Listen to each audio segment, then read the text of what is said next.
On the final day of my 80-year life, I lay on the warm cotton bed, feeling the last moments of my existence slipping away. My equally aged husband knelt by the bed, clutching my hand tightly and wailing inconsolably, Yulian, wait for me, don't go." I forced my eyes open, wanting to see him one last time. Just as my consciousness was fading, I heard the voice he had kept hidden for 20 years, "You old hag. You should have died long ago. Your worthless life is finally over. Tomorrow I can bring Qingshua's ashes home." She was the only woman I ever truly loved. It turned out he hated me for using my identity as an educated youth to take everything that should have belonged to Jiang Qingxue. He hated me for being selfish and greedy, for trapping him with schemes, forcing him to marry me. What I hate most is that I caused Jiang Qingxue to be beaten to death by her abusive husband after marrying someone else. Her body left in the wilderness for 3 days before anyone found it. I went back to the day of my engagement, facing all the excited relatives in the room. I spoke directly. I've only met him a few times by chance in the village, but his heart belongs to Jiang Qingxue, the educated youth from the city. The words landed like a boulder crashing into still waters, instantly silencing the previously smiling crowd. Wang Tianhe, who had been sitting properly beside Li Tsuihua moments ago, suddenly sprang to his feet, his face livid as he roared at me, "Yulian, have you lost your mind? What nonsense are you spouting? In my past life, on just such a summer day, the Wang family had brought Tianhe and a matchmaker to propose marriage. Mother had Zhang Xiaoyan hide me behind the curtain in the main hall to observe them, listening to the matchmaker's honeyed words about us being heaven's perfect match. My heart swelled with sweetness and my cheeks secretly flushed. I was already ensnared by his carefully laid trap of tenderness, believing I had found true love, so I coughed 3 times softly to let my mother know I was willing to accept this marriage. Later, when my father came home from work and heard about this, he specially called Wang Tianhe to the small room at home to talk for a long time. I don't know what he said to my father, but in the end, my father surprisingly agreed to the marriage. After that, the two families quickly set a date and prepared simple dowry items, and I became a wife of the Wang family. For the next 60 years, I always thought I was the luckiest rural woman in the world. My husband was hardworking, and later, with my help, he passed the college entrance exam and became an official. We had a son and a daughter, a harmonious family, and he never sought out other women. It wasn't until I was 80 and seriously ill in bed that I felt my days were numbered. Wang Tianhe was also completely gray-haired, his face smeared with tears and snot, kneeling at my bedside, calling out incessantly, Yulian, slow down, wait for me." I forced a smile, wanting to raise my hand to wipe his tears, to tell him that this was a natural death, not to be too sad, but I couldn't speak anymore. At the moment of my passing, I strained my eyes to take one last look at my lifelong companion, my husband, and to let him know that I had lived a fulfilling life and had no regrets in dying now. The words died on my lips as the village doctor shook his head. My consciousness faded, leaving only the sound of my family's muffled sobs. Gradually the weeping faded, replaced by the shuffle of footsteps coming and going, until old man Tianhe's gravelly voice cut through the silence, and the 60-year-old bitterness festering in his heart. He resented how my educated youth status forced him into a lifelong vow, stealing his chance to be with Jiang Qingxue, the woman he truly loved. I resent my high education level, forcing the entire Wang family to cater to my moods, and there isn't a single relative in the Wang family who can tell him the truth. What I hate most is living too long, occupying his house for 60 years, enjoying his support and care, while his Jiang Qingxue married a miner who beat her, and after her death, she was wrapped in a ragged cloth and dumped in the wilderness, where she went undiscovered for 3 days. Finally, the wait is over. You've proven to be a tough one, dying before me. Too bad my Qingxue won't see this day. You took me away from Qingxue, and your father wouldn't allow me to have an affair, but the job and status you gained by marrying me should have been Qingxue's. Without you, I could still get into college and become an official. It's all because I married you. This bookworm, that I've been looked down upon everywhere, and it cost me Qingxue. Lin Yulian, it's all your fault. You'd be better off dead. I'll dump your ashes into a cesspit. You go down and apologize to Qingxue. After I died, my soul followed Wang Tianhe, watching him shed crocodile tears at my funeral, then calmly took over my savings and paycheck. Then he revealed his true, hideous nature, refusing to bury my ashes and even digging up Jiang Qingxue's hastily buried remains from the wilderness, placing them in a red lacquered coffin, planning to put them in a prime spot in the village cemetery, and even changing her name in the genealogy. He issued an ultimatum to my children, saying that he must be buried with Jiang Qingxue after his death. Only then did I understand why Wang Tianhe had hidden my ashes so thoroughly. all to use this moment to threaten my two brainwashed children. Seeing my children's helpless expressions as they were bullied, an overwhelming rage ignited within me. Late at night, a strange gust of wind overturned the kerosene lamp in the kitchen. I watched coldly as Wang Tianhe struggled and screamed in the raging fire, my heart filled with nothing but immense satisfaction. Suddenly, faint, broken calls echoed in my ears. I turned sharply, and the scene before me began to reverse rapidly. In a daze, I was no longer in the midst of the fire but standing behind the curtain in the production team office on the day the Wang family came to propose marriage. Before I could think further, the matchmaker in the office had already said a lot and was now waiting for my mother to respond. My hands trembled violently beneath the coarse sleeves, digging my nails into my palms. I forced myself to stay composed, since fate granted me a second chance. I'd see what that good-for-nothing Wang Tianhe, just some team leader's spoiled brat, could achieve without me as his stepping stone. Stepping out from behind the cloth curtain, I straightened my posture with educated youth's poise and gave a measured nod to the assembled crowd. Then I fixed my gaze on Wang Tianhe's ashen face and said coldly, "Comrade Wang, mind your words, we've only met a few times in the fields. It's not like we're close enough for you to call me by my first name, and what? Did I say something wrong? Isn't Jiangqing Xue the educated youth, carrying the keepsake you gave her, that little stone engraved with Eternal River, and showing it off to everyone? She's been bragging about how she's deeply in love with the son of the brigade leader and how she's about to move into a brick house to become a young mistress." I glanced at the back door. Zhang Xiaoyan had already left. I believe it won't be long before Wang Tianhe and Jiangqing Xue's affair spreads throughout the village. In my previous life, only after I died did I learn that Wang Tianhe had once tricked Jiangqing Xue into thinking he would marry her. Later, he abandoned her for the job quota in my hands, forcing her to marry a coal miner from outside the village. It was clearly his own greed and cunning, yet in the end, he blamed all the faults on me, leaving me without even a resting place after death. Since that's the case, this lifetime I will expose his true nature in public, so that everyone in the village can see who is the most despicable. I looked at Li Tsuehua and pretended to be surprised, saying, "It seems Aunt Li hasn't heard about this, has she? I heard from the villagers that Jiangqing Xue is beautiful and graceful, with a slender figure. Yuelian would like to congratulate Aunt Li on finding a wonderful daughter-in-law." Wang Tianhe glared at me with a livid face, immediately launching into a rebuke. "Yuelian, you're an educated youth. How can you gossip like a shrew, spreading nonsense in front of the elders and villagers? You clearly slap." My mother slammed the enamel cup down on the table, cutting off Wang Tianhe's words. Realizing his slip of the tongue, he quickly shut his mouth, but his reproachful gaze remained fixed on me, which I pretended not to notice. Li Tsuehua, as if waking from a dream, quickly forced a smile and tried to smooth things over.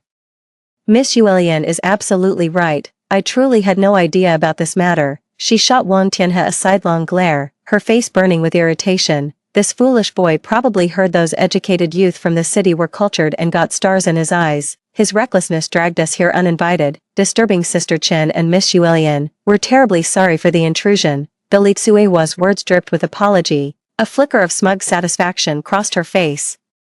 She'd secretly feared a learned daughter-in-law would dominate household affairs. To her delight, not only had the refusal been swift, but Wang Tianhe's entanglement with another urban educated youth had been exposed. Now, not only would her family reject him, but likely no village girl would glance his way again. Li Tsuehua's words carried hidden meanings, subtly implying that Wang Tianhe had acted on his own to forge a relationship recklessly, making Wang Tianhe's expression even more grim.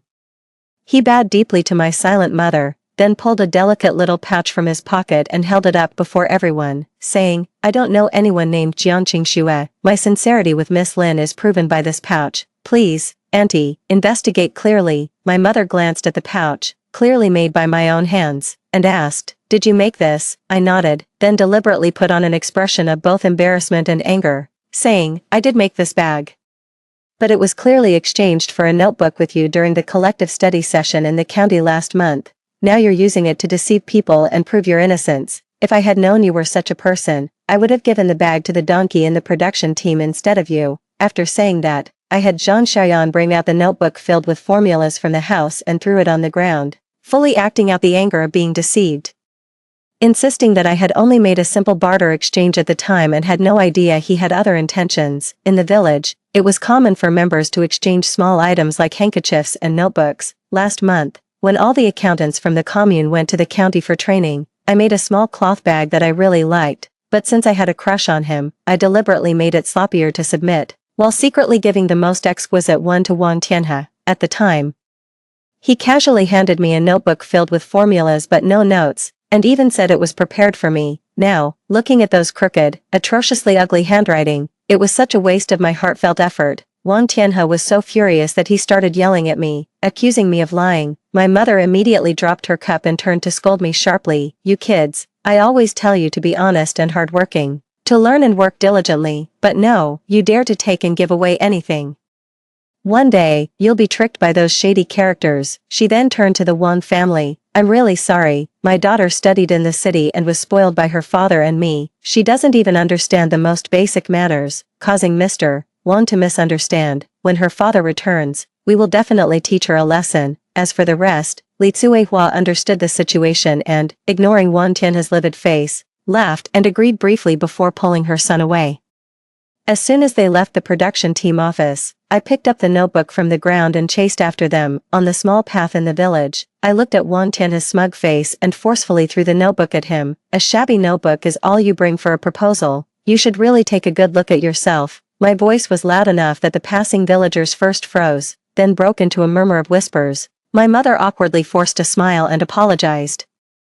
Then asked the village doctor to take a look at Wang Tianhe's face when he had a chance before closing the courtyard gate. Closing the door, I threw myself into my mother's embrace. In my previous life, my mother sent me off to get married, giving me all the cloth and grain coupons she had saved. She also took out a sewing machine and a watch from her dowry. My humble and honest mother, who had lived her whole life that way, sobbed uncontrollably in my father's arms. Over the next 5 years, I had 3 children for Wang Tianhe. Each time I gave birth, my mother made him promise it would be the last. It wasn't until the 3rd birth that I hemorrhaged and nearly lost my life. When I was delirious, mother pulled strings to find an old doctor at the county hospital who prescribed contraceptive herbs. She personally watched Wang Tianhe drink the brewed medicine. Later, mother scoured hospitals across neighboring counties seeking folk remedies for my condition. By the time I regained some strength 6 months later, her once raven black hair had streaks of gray. When she came to see me, I learned about the contraceptive incident in my past life after death. Wang Tianhe confessed to my ashes how he and Jiang Qingxue had vowed to have 6 children in their youth. With Qingxue gone, he claimed it became my duty to fulfill her place. That shrew of a mother actually dared to drug me. Bearing children is your damn duty as a woman. Can't even endure this much. Worthless trash, not fit to lick Qingxue's little finger. After my father went to the city to work, my mother wrote me many letters. I often wanted to visit her in the county town, but Wang Tianhe always said I was a Wang family wife, unable to leave the farm work and children at home. By the time my children grew up and could help with the work, my mother had already passed away from illness many years ago. The last time I saw my mother was just before she was wheeled into the operating room at the county hospital. Her hair was frosted with white, and her eyes were so swollen she could barely open them. She kept sighing, "When I get better from this illness, I'll go see my Lianer. Don't let anyone bully her." Now, everything starts anew. My mother's hair is still jet black, untouched by the faintest hint of gray. Her warm embrace remains as comforting as it ever was. She gently hugged me, her rough palm stroking my back, allowing my tears to soak her chest as she spoke the exact same words as in my previous life. "You're already in your mid-20s, yet you still act like a child, burrowing into your mother's arms. What will happen to my Lianer when I'm no longer here?" I wanted to tell her that without her by my side, I learned to manage the household and care for my children. Remembering my mother's appearance and teachings, I became a capable rural woman. I would rather recount the hardships and obstacles I faced, watching my family far away in the county, while I endured countless difficulties in the Wang household. I helped my husband secure a job and urban residency, only to discover on my deathbed that I had been deceived all along, left with no resting place even after death. Mother, I was deceived my entire life. Still naively hoping for a better next life even as I lay dying, the matchmaking scandal quickly spread through the village. The entire brigade knew that the Wang family's illegitimate scoundrel tried to marry the educated youth accountant with nothing but a tattered notebook, only to be thrown out in disgrace. Not long after, rumors spread that Wang Tianhe and Jiang Qingxue, the educated youth from the city, had been involved for some time, even giving away the family's heirloom stone amulet. Now, he wanted to play both sides by proposing to the Lin family, as if he had tired of plain pickles and now craved meat buns. After returning, the Wang family shut their doors tightly and didn't even light the kerosene lamp in the courtyard at night, making the whole house eerily quiet. as if abandoned, Zhang Xiaoyan, whom I had discreetly sent, reported that late at night, Wang Tianhe sneaked out through a hole in the back wall wearing the brigade accountant's clothes to meet Jiang Qingxue. Jiang Qingxue swore with her hand on her chest that she had never disclosed their relationship to outsiders. However, their affair had already spread with detailed accounts, and Jiang Qingxue indeed possessed the small stone engraved with eternal flow of Tianhe, which she usually kept in a coarse cloth pouch hanging from her waist. Previously, no one knew what it was, but now, with my people spreading the news, the entire commune would soon know what the Wang family's stone amulet looked like. Wang Tianhe flew into a rage, refusing to believe Jiang Qingxue's explanation. The argument escalated into a scuffle, and the two ended up rolling on the ground together. Zhang Xiaoyan, peeking from the side, blushed and eavesdropped on their wall for half the night. The next morning, as soon as Zhang Xiaoyan finished briefing me, the village projectionist delivered a mushy letter from Wang Tianhe. He asked for time to find the person spreading rumors, clear his name, and then formally proposed to me. After Xiaoyan finished reading the letter, Qing Feng, who was standing by, couldn't help but snicker. He and Xiaoyan had grown up with me in the village, like siblings, and always knew how to say the things I, as a city-educated youth, was too shy to express directly. Even a performer from the county troupe wouldn't be this cheesy when conning a fool. This scoundrel Wang Tianhe has a thicker skin than the city walls. I had Xiaoyan burn the letter and all those trinkets Wang Tianhe had sent earlier in the stove, then instructed Qing Feng to arrange for those who helped spread the rumors to hide at relatives' homes in a neighboring village for a few days, and not to return without my permission. Those days, Wang Tianhe couldn't find the source of the rumors and didn't dare to openly approach Jiang Qingxue, so he was so worried that he developed blisters on his lips and dark circles under his eyes. I know what he's worried about, but without my help this time, let's see what he can achieve. 2 years ago, the village secretary's nephew, Zhong Shanhe, was assigned to work at the supply and marketing cooperative as an outstanding graduate, earning the respect of his superiors. He was recently seconded to the county to assist with enterprise reform. Wang Tianhe was afraid that Zhong Shanhe would return with merit, making life even harder for him and his mother, who ran a small business in the village. Therefore, he schemed relentlessly, hoping to use me, a cultured educated youth, as a stepping stone to escape the poverty of the countryside. He had a seemingly honest face, spent half a year observing my preferences, and then took another year to cultivate a reputation in the village as a hardworking and ambitious person. Eventually, he naturally approached me, catered to my interests, and gradually lured me into his trap. Unfortunately, his carefully laid plans fell apart when I suddenly disrupted them, catching him off guard. I heard that Zhong Shanhe's temporary assignment was very successful, and he's about to return to the village. I've decided to give him a big gift to help him establish himself there. The urban youth point has been quite lively recently. Jiang Qingxue is entangled with Wang Tianhe, and now she's caught the eye of Lao Lu, a coal miner, who wants to take her home as his wife. Jiang Qingxue didn't dare to refuse directly, as her dormitory and food supplies are taken care of by Lao Lu. She could only secretly write to Wang Tianhe, pleading with him to come and save her. Wang the rascal didn't even glance at it at first. He was too busy investigating rumors and was at his wit's end. It was his mother who came up with the idea for him to take advantage of the situation and get back that stone amulet. A few days ago, I had Zhang Xiaoyan arrange an unused warehouse across from Jiang Qingxue's room, all in preparation for tonight's drama. Watching Wang Tianhe, dressed as the quartermaster, being hurriedly pulled into the room by Jiang Qingxue, Qing Feng tiptoed up to the window and eavesdropped for a quarter of an hour, returning with a grin from ear to ear. Just as you predicted. Jiang the educated youth did light that scented candle, and the two of them ended up on the after only a few words of argument. They're currently whispering sweet nothings to each other. Sister, shall we make our move? I shook my head. No rush. The real show begins when they're running around naked and having a good time. Half an hour later, a cry of fire broke the tranquil night, waking up the surrounding educated youths and villagers. Men rushed out to help put out the fire. When someone realized it was Jiang Qingxue's house, the young men worked even harder to extinguish the flames. As the fire began to die down, suddenly 2 people wrapped in wet sheets rushed out. In an instant, the firefighting villagers froze mid-action, gaping at the 2 drenched figures barely covered by tattered clothes. Jiang Qingxue's piercing scream cut through the air, followed by distant bicycle bells. The Wang family had discovered their missing son in the dead of night.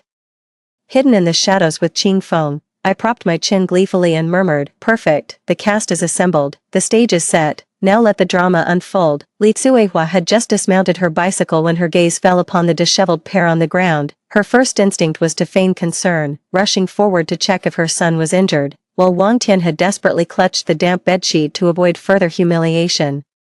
Wang Jianguo's face twisted with rage as he stormed forward and delivered a stinging slap across Wang Tianhe's face with his calloused hand. Caught off guard, Tianhe collapsed to the ground, dragging Jiang Qingxue and the bedsheet into the mud with him, leaving the pair in an even more pitiful state. The gathered villagers buzzed with gossip, while some local ruffians craned their necks for a glimpse beneath the bedsheet. Flushed with embarrassment, Wang Jianguo jabbed a finger at the couple. Stammering you, before finally ordering several young men from the brigade to haul them onto bicycles. He and Li Tsuehua trailed behind with the village accountant. The Wang family departed in a grand procession. Only after the fire was fully extinguished did Qingfeng pedal me back to the Lin household on his bicycle. That evening, Qingfeng went to erase any traces we'd left behind, while Zhang Xiaoyan helped me make the bed and asked, "Big sister, are you feeling any better now?"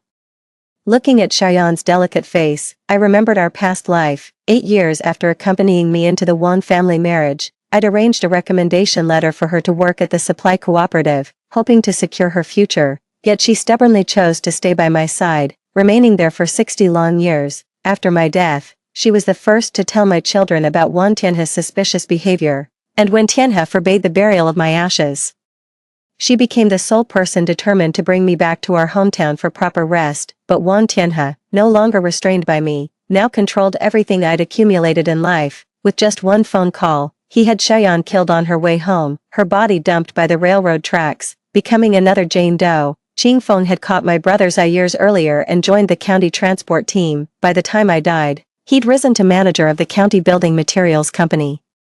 Settling in the city with my brother and rarely returning to the village. Much better, I murmured softly, gently squeezing Xiaoyan's hand. With you here, I won't feel sad. Xiaoyan's eyes crinkled into crescents as she smiled, tucking my hand back under the quilt. Little Swallow will always stay by Sister Yuelian's side. We won't shed another tear from now on. Before dawn broke, news spread like wildfire across the commune. The city-educated youth and village delinquents' midnight tryst had ended disastrously when their passion overturned a candle, setting the house ablaze. Dragged out half-naked, their disgrace became fodder for crude work chants sung during collective labor. The brigade secretary worked through the night drafting reports to the county. Wang Jianguo was reprimanded for failing his revolutionary household duties, penalized with 6 months lost work points and banned from brigade meetings for a month. During those days, the Wang family slunk through back alleys to reach the clinic, their front gate bolted shut and courtyard lamps left unlit in shame. Within a month, the county's enterprise reform task force returned. They brought back not only good news but also much-needed raw materials and funds for the village enterprises. Delighted by this,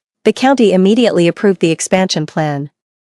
Zhang Xiaoyan mentioned that Wang Jianguo's disciplinary action had been lifted too. The Wang family's gates finally reopened, and the elderly couple happily welcomed their nephew home. Before my father arrived home, all sorts of wonderful goods allocated from the county supply cooperative showed up first. Qingfeng, who led the delivery, said Dad had pre-ordered everything en route, each item carefully chosen for Mom and me. When county officials asked what reward he wanted, Dad recited his wish list like a memorized poem. Before long, my father came bustling home and blurted out the moment he pushed open the door, "Darling, Liener, did you get all the things?" Mom scolded him for being unserious and nitpicking about the county's rewards. Dad just chuckled, wrapping an arm around her shoulders as they walked toward the main hall while explaining, this was a golden opportunity. You wouldn't believe the treasure stocked in those small factories' warehouses. So many things our village could put to good use. Come here quick, Liener, let me tell you about the reform meeting I attended at the county. Staring at my father whom I hadn't seen for decades, I swallowed back tears and hurried after him. That evening, Father called me into the shed. He'd already heard about the village affairs from the production team leader on his way back from county work, including Wang Tianhe and Jiang Qingshua's scandal. He pulled a letter from his pocket and placed it before me. This is from Supply Cooperative Director Zhong's nephew. He proved quite helpful during my county trip, seems reliable and gets things done. I originally planned to arrange a meeting between you two before returning, but after hearing about the trouble caused by his cousin, I'm having second thoughts. Yuelian, what do you think? I stared at the letter before me, its envelope bearing bold handwriting that read, to Lin Yuelian, in my past life, Zhong Shanhe rarely involved himself in family affairs. Stationed in the county town due to work, our paths seldom crossed. Wang Tianhe had risen to cadre status with my assistance, while Zhong, being the direct nephew, seemed naturally at odds with Wang. Eventually, some sycophant seeking Wang's favor reported him, resulting in Zhong's lifelong reassignment as a warehouse keeper at a remote mountain coal mine. Sui Hua Li fell gravely ill from then on, leaving me holding all the reins in the household. As the elderly Wang couple gradually lost influence, real power in the Wang family naturally shifted to Tianhe Wang's hands. Given this second chance at life, Tianhe Wang lacks both my support and the resources to contend with Sui Hua Li's family. While I paved the way for Shanhe Zhong's future, I'd absolutely no interest in getting entangled with the Wangs again. Sitting beside father, I rested my chin in one hand while using the other to toss the letter into the stove, feigning displeasure as I grumbled, "You know full well about the Wang family's dirty laundry, yet you'd have me wade into that mess. Am I such a nuisance around the house?" Father took the burning letter and tossed it into the prepared metal bucket nearby. We watched silently as the paper turned to ashes before he finally spoke. "If you truly love him, then marry him. I paved the way for you, my lotus. You won't suffer the slightest hardship." In that instant, tears nearly spilled from my eyes. In my past life, before my wedding, father had dug up 2 bottles of aged sorghum wine buried in the backyard as my dowry, saying these exact same words: "Don't worry about marrying, my girl. Your old man's paved the way. My Lianer won't suffer a single slight." Before leaving the house, I asked father what if I'd misjudged the man and ended up suffering. Father took a drag of his cigarette and chuckled. "Suffer? That'd just be some swindler's dying fantasy." Half a month later, Wang Tianhe and Jiang Qingshui got engaged. Wang Zhengwo personally crossed my threshold to deliver the invitation, looking far younger than I remembered, with shrewd cunning gleaming in his eyes. "Is Miss Lin avoiding my Tianhe because of that incident?" His tone left no room for doubt. As I was weighing my response, his next words nearly made me tear up. The invitation on the spot. Had I known this would happen, I should have let him finish the job back then. At least he wouldn't be struggling to find a wife now. Article 3 of the village code states, "Those who intentionally harm others shall be fined 50 yuan. I couldn't help retorting, "Captain Wang enjoys high prestige in our village. You wouldn't want to encourage your son to break the law, would you?" He stared at me, seemingly puzzled by my response. "He's already caused you enough suffering. I thought you'd be wishing him dead by now." Wishing him dead, rather than granting him a quick death. I'd rather watch his clever schemes crumble to nothing, leaving him to stew in misery and regret for the rest of his days. Wang Zhengwo was momentarily speechless. After a long pause, he nodded mechanically and said, "I understand." Then he turned and left. I'm not sure what exactly he understood, but it wasn't long before I heard about the trouble brewing between Wang Tianhe and Jiang Qingshui's marriage. The village doctor found Jiang Qingshui physically frail and suspected she'd had a miscarriage before. Later, the Wang family's discreet investigation actually uncovered an itinerant doctor who'd prescribed abortion medication to Jiang Qingshui a year prior. Tianhe claims he didn't even know Jiang Qingshui a year ago. The child couldn't possibly be his. He says she wasn't pure, deliberately timing their first intimacy right after her menstrual cycle. What a schemer. No wonder her health's still so fragile after all this time. I muttered under my breath and glanced at Wang Zhengwo standing calmly behind me. "You've got some nerve talking to an unmarried woman about your son's bedroom affairs. Aren't you afraid I'll report you to the Committee for Corrupting Public Morals?" Wang Zhengwo shrugged with indifference and changed the subject. "You're right. Watching him suffer is more satisfying than outright killing him." Wang Tianhe had been sending me love letters and gifts, which I collected for a while before returning them all at once. Somehow Wang Zhengwo got wind of it and snatched the task from my younger brother. He found a crate and carried it ostentatiously through the streets, loudly announcing whenever asked, "My good-for-nothing son keeps pestering Accountant Lin until she couldn't stand it anymore.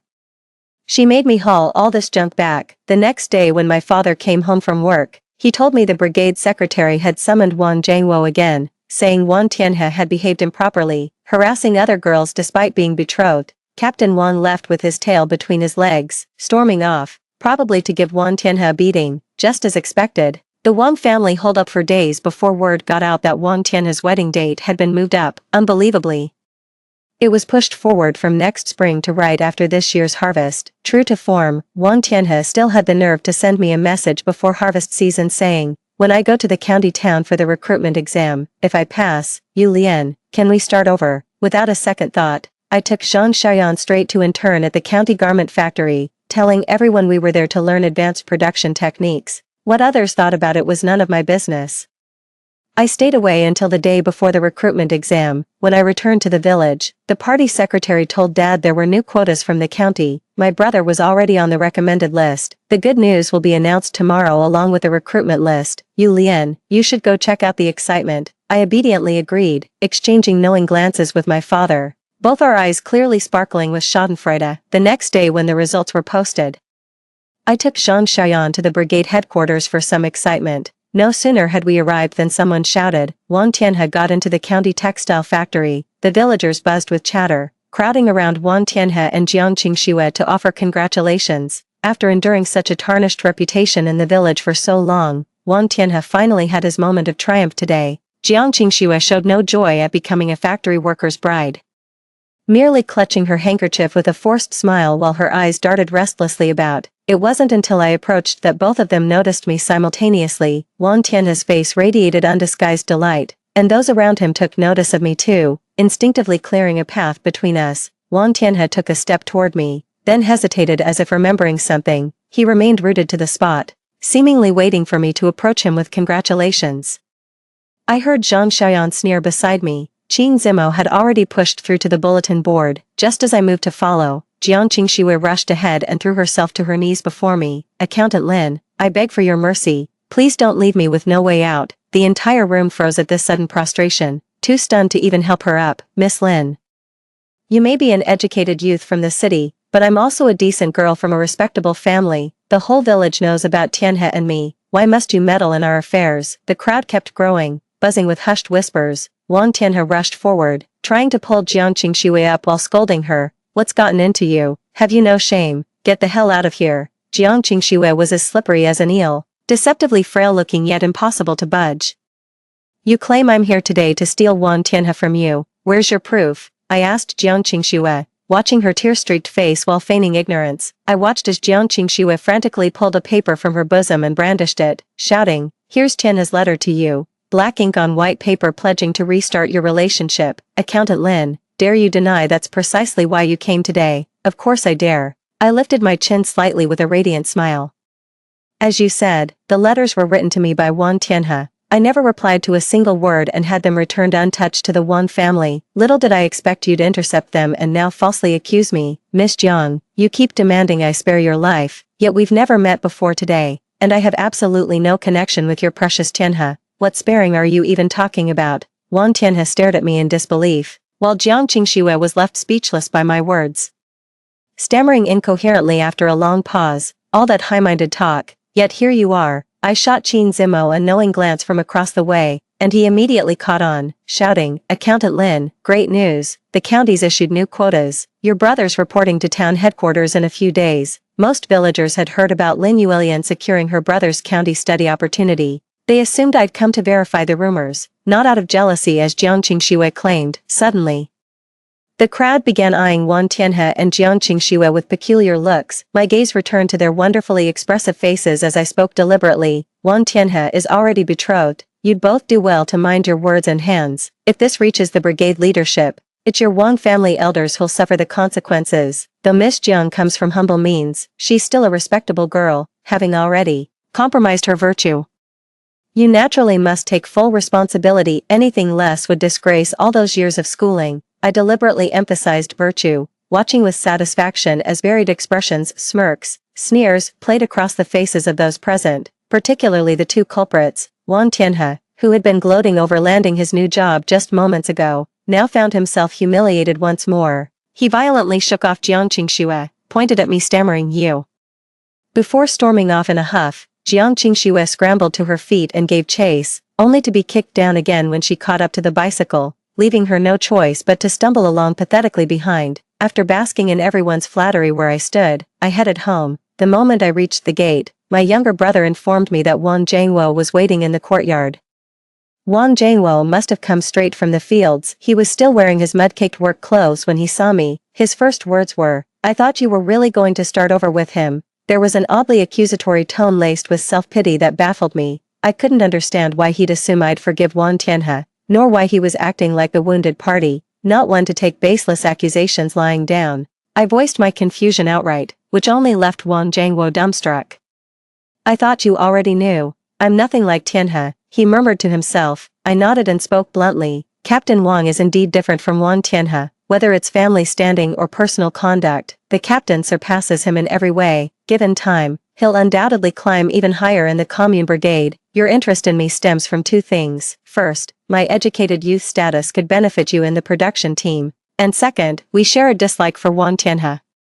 But that doesn't mean I'd ever fancy you. Besides, as I understand it, Captain Wang already has two sweethearts from neighboring villages. Entley has also arranged meetings with several other families. Surely I'm not your only option, am I? Wang Jianguo was momentarily speechless before finally responding. If you agree, I'll have my mother turn down all other matchmaking offers. Those other relationships will be ended immediately. They won't trouble your sight. I shook my head and looked up at him. I'd never force anyone to swear eternal devotion. Vows are usually just empty words anyway. I'm only saying this to make it clear. I'd never be interested in a man like you, and your feelings for me aren't genuine either. I might be the most eligible girl in the village, but my absence wouldn't stop you from marrying someone else or fooling around. You just need someone useful. Preferably me, but anyone would do. My words were blunt. Leaving Wang Jianguo with no room for rebuttal, he could only make a hasty exit. I warned my family not to let anyone in casually from now on. With my new factory job, I'd need to be more cautious in dealing with people. Wang Tianhe was quickly pressured into marrying Jiang Qingxue, since she'd been living with the Wangs doing chores. The bridal procession was just a short walk from the kitchen to the main house. There were no dowries or bridal gifts, few guests attended. And the slapdash ceremony was downright shabby. Even the red paper double happiness characters at the entrance blew away after barely half a day. Soon after, news spread that Jiang Qingxue was in poor health and couldn't conceive. 2 barefoot village girls were added to the Wang family's backyard, turning Wang Tianhe's humble abode into a constant battleground. Between preparing for his county job and managing the jealous squabbles of his womenfolk, Wang Tianhe became visibly haggard. His exhaustion written plainly across his face. Wang Jianguo approached me several more times, only to be politely turned away by my father. Gradually he stopped visiting, and before long had arranged his own marriage to the daughter of a township official. With the wedding set for early spring, the invitation was personally delivered by Wang Jianguo himself, who said with earnest courtesy, "I must have been out of my mind back then. Only thinking about my own plans and offending Accountant Lin in the process. I truly deserve a good thrashing." Accepting the invitation finally put that unpleasant chapter behind us. Just before Lunar New Year, my elder brother Lin Shuguang returned from the county town. Just like in my past life, brother's transfer ushered in 5 prosperous years for our village. The county officials were so impressed that promotions and important assignments naturally followed. In my past life, though my brother declined the transfer to the city to secure better opportunities for Wang Tianhe and protect me from mistreatment by my in-laws, he led the village youths to work at the most grueling quarry instead. The backbreaking labor inevitably left him with chronic ailments. Freed from those burdens now, my brother peacefully transitioned from his old job and took up new responsibilities as village committee director, keeping our family reunited in the countryside. My life finally settled into tranquility. Those years with the Wangs felt like a waking nightmare. Now I've emerged still Lin Yuelian in my early 20s. Come early spring the following year, during my brother's commune meeting, something momentous occurred regarding work assignments that he couldn't wait to tell me about upon returning. Wang Tianhe seemed utterly worn out by his shrewish wives at home, appearing listless and unsteady on his feet. While he barely scraped through the physical and interview rounds, his skills assessment was disastrous, constantly zoning out mid-task or fumbling with equipment until the examiner's faces darkened. During the test, the county official took a sudden fancy to personally examine this Wang lad. To everyone's dismay, Tianhe not only stammered through responses but even forgot halfway through basic arithmetic problems. Nervousness drenched him in cold sweat despite the spring chill. After standing rigid before the official for over an hour, dripping like a drowned rat, he provoked such fury that the official slammed the table, making him the village's first candidate ever rejected after passing preliminaries. Staggering out weakly, he tripped on the office threshold and blacked out. Upon waking, he'd lost his marbles, raving about landing a state job, marrying some Lin girl, and becoming workshop foreman. Hearing this, a sense of foreboding crept into my heart. Sure enough, within days Wang Tianhe came charging to my doorstep in a frenzied state, demanding to see me. "This isn't right, Yuelian, come out, tell them, you're my rightful wife." I'm the newly appointed technician. I hid in the inner room listening to Zhang Xiaoyan's description, confirming Wang Tianhe was also reborn, but his rebirth came at the worst possible time. He'd already been blacklisted for his exam misconduct, barring him from factory work this lifetime. Only after the Wang family rushed over did I reveal myself to Tianhe. He took one look at me and burst into racking sobs. Yulian, it's all wrong, everything's gone wrong. I remained silent as Wang Tianhe's mother Li Tsuihua dragged Jiang Qingshui into bowing apologetically before me. I simply watched the Wang family haul him onto the ox cart. Only when the cart was securely hitched did I turn to them and say meaningfully, the commune inspection team arrived today with several officials. Had I not delayed matters, you'd be collecting your sons from the commune police by now. Since he's ill, he should rest at home. Supporting the family should remain the responsibility of you two elders in the production team. Li Tsuihua kept murmuring agreement, but soon word spread that Wang Tianhe had fallen ill in the dead of night, tumbling into the village well and shattering his leg. From then on, he limped badly, never again able to handle heavy labor. Story 2, her husband, a military doctor, took his sickly sister-in-law with him. This was because the rural conditions were poor, and he was afraid she would suffer. When I had a difficult childbirth and high fever, he refused to return, citing that his sister-in-law had a more severe cold, leaving me with lifelong health issues. After the child was born, who was sickly, I begged him to bring back some medicine, but he coldly replied, "My brother's child needs it more, you and your child can bear with it." I waited until he came home, thinking life would finally stabilize, but instead, I heard, "Let's get a divorce, my sister-in-law's child is being called a bastard at school, he can't continue without a proper status." I was literally infuriated to death. I opened my eyes again, back to the day of my difficult labor. This time, I found a doctor in advance, had a smooth delivery, and immediately drafted the divorce agreement. This time, I will make him and my sister-in-law pay the price. Chapter 1. Just after giving birth, I rushed to the unit where Xie Zhengwo was stationed without even taking my postpartum rest. When I arrived at the gate, they warmly welcomed me upon hearing I was looking for Xie Zhengwo, and a young soldier nearby teased, "Dr. Xie, who is this? Could she be one of your admirers? I never expected you and sister-in-law to be so happy, and yet here's a girl willing to travel 1,000 miles to find you." I pushed the door open, intending to greet Xie Zhengwo.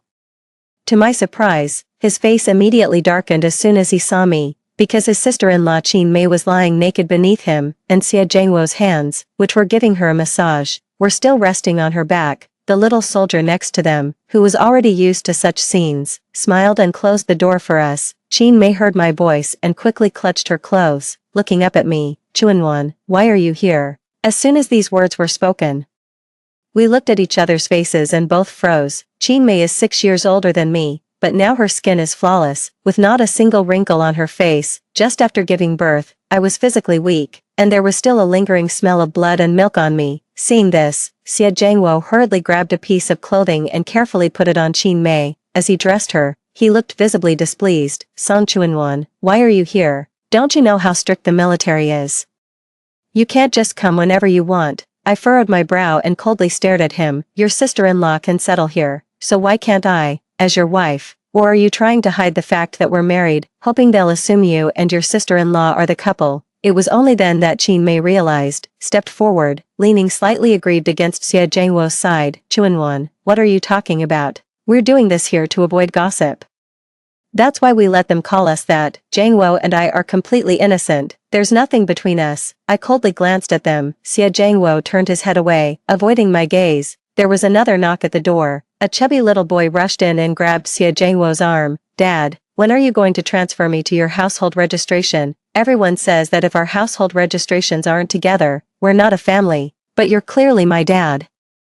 Xie Zhengwo's face changed instantly when he heard the word dad. He quickly gave Qin Mei a meaningful look, and Qin Mei hurriedly took the child away. I watched the child's tender back, then turned to Xie Zhengwo, whose eyes began to show panic. "Impressive, Xie Zhengwo, not caring about your own child, rushing to be a father to someone else's." He avoided my gaze, looking at my flat stomach. "You had the baby. I've been too busy lately to come back and see you. How could you just come over right after giving birth?" I ignored him, took 2 steps back, and coldly stared at him. Xie Zhengwo seemed to suddenly realize something and forced a smile as he approached. "Chuanwan, what do kids know? They're just saying random things. Besides, he's my elder brother's child, and my brother and I are as close as real brothers. It's not wrong for him to call me dad. If you're willing, you can also transfer Tian Ci to our household registration." Chapter 2. I chuckled, finding Xie Zhengwo's words utterly absurd, but he's not saying this for the first time. 3 years ago, Xie Jiangwo's older brother passed away unexpectedly, under his mother-in-law's matchmaking.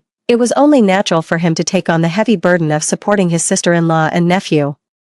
Initially, he only occasionally helped out with their care. Little did I know that the more I helped, the closer we became, to the point where I almost treated my sister-in-law as my own wife. It wasn't until 2 years ago that Xie Jiangwo was assigned to join the military. I had thought Xie Jiangwo would take me with him, but he said Qin Mei was in poor health and needed his care, so he left quietly with her, leaving me to care for my elderly mother-in-law alone.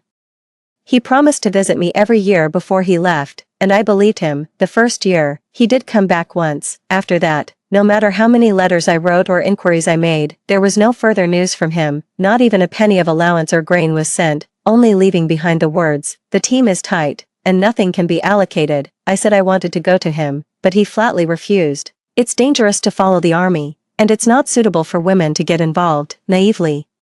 I thought he was considering my well-being and felt that being a military doctor was an unparalleled honor. As his wife, I couldn't add to his troubles, so I gradually stopped bothering him. When I had a difficult labor, the village doctor was helpless and said only Xie Jiangwo could save me. I sent someone to deliver a message to him in a hurry, but he replied with, "My sister-in-law has a fever, I can't leave." After the child was born, I developed a chronic illness.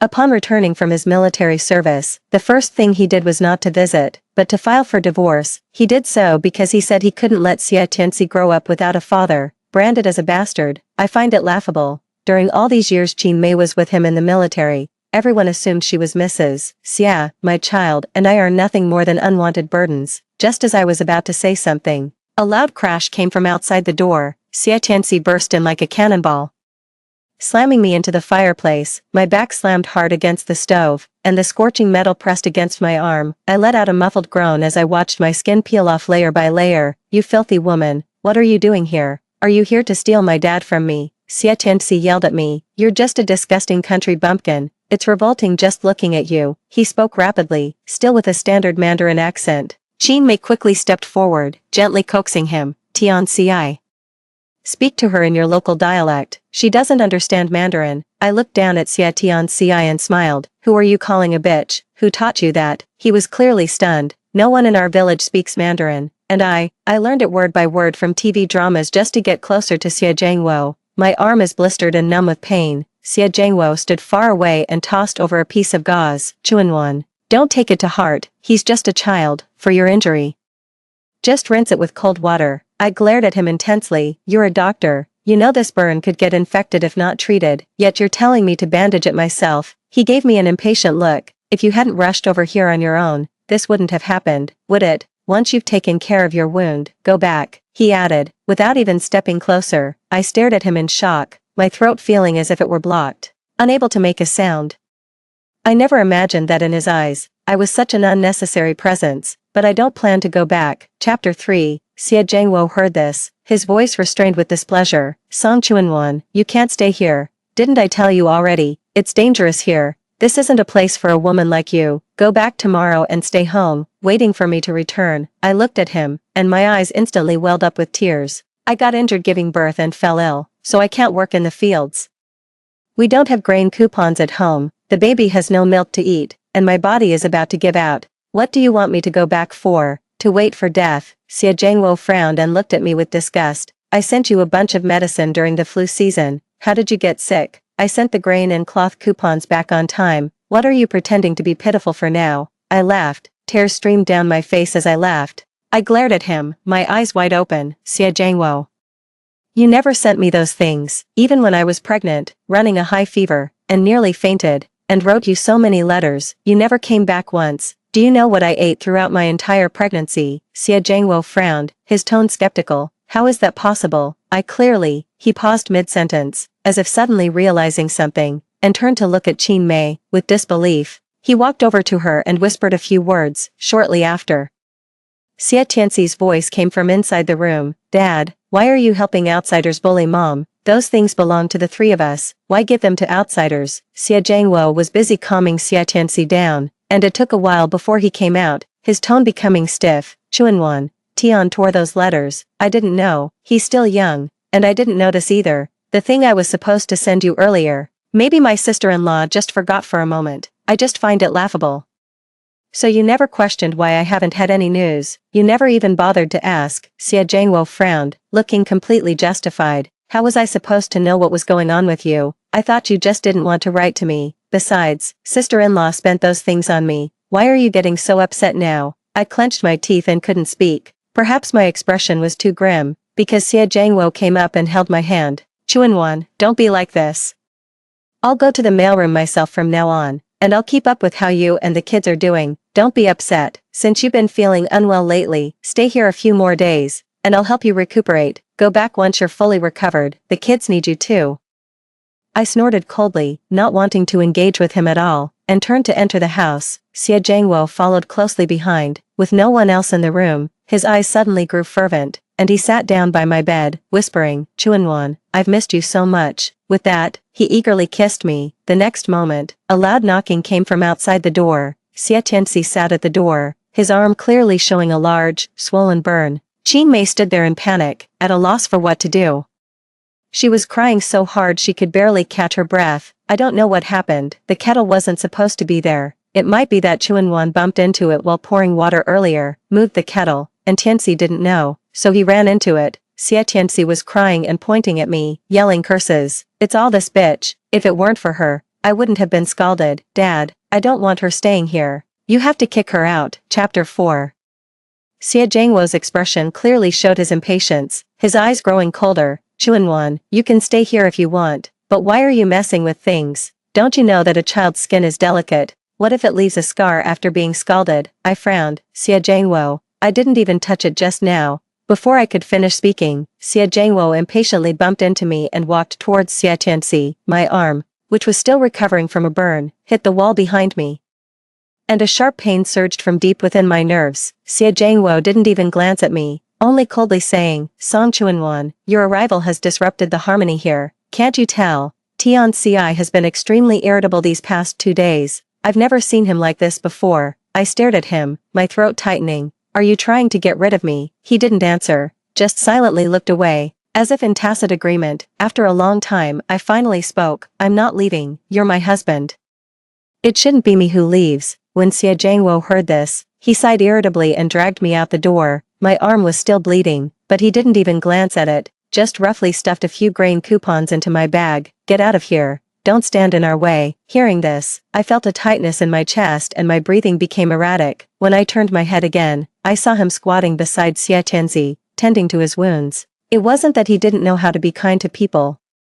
It was that he simply didn't want to be kind to me. Just a moment ago, when bandaging Xie Tianxi, his technique was skillful and meticulous, but with me, he wouldn't even move a piece of gauze closer. The crowd grew larger, their eyes filled with disdain. The sound of Xie Tianxi's crying continued to come from inside the room, mixed with Xie Zhengwo's soft words of comfort to Qin Mei. Some people in the crowd were whispering, could this be the mistress? Exactly, I always thought Dr.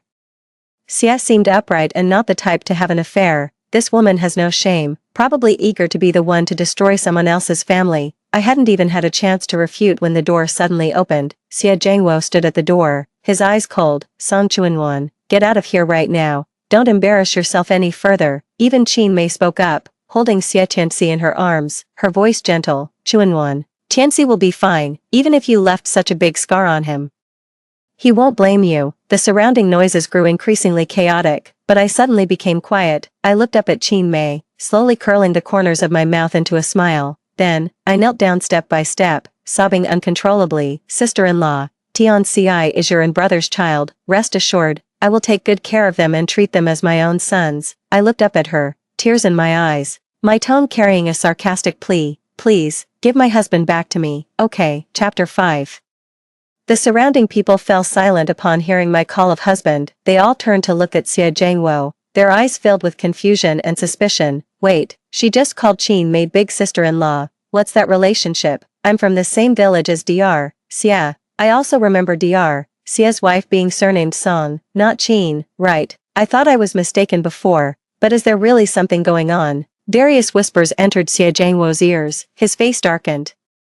And with a sudden push, he shoved the crowd aside and forcibly pulled me up from the ground. I struggled against him, and my freshly burned arm was exposed as I tried to break free. The arm was torn open, causing everyone to gasp in shock. Good heavens, Is that arm almost completely ruined? What happened here? Could it be that Qin Mei was jealous and hurt her? Xie Jiangwo couldn't pull me away, so he whispered in my ear, Chuanwan, let's talk inside, let's not make a scene out here.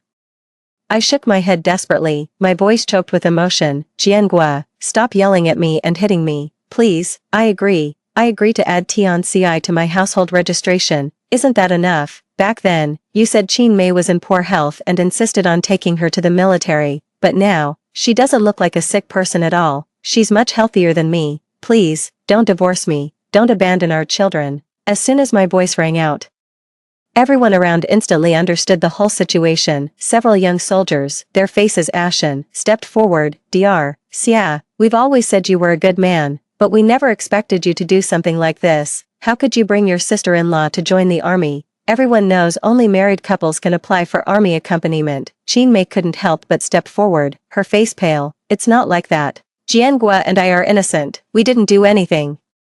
Xie Jiangua also got anxious. Don't get the wrong idea, my older brother passed away, so it's only right that I take care of my sister-in-law. The crowd no longer looked as if they believed him.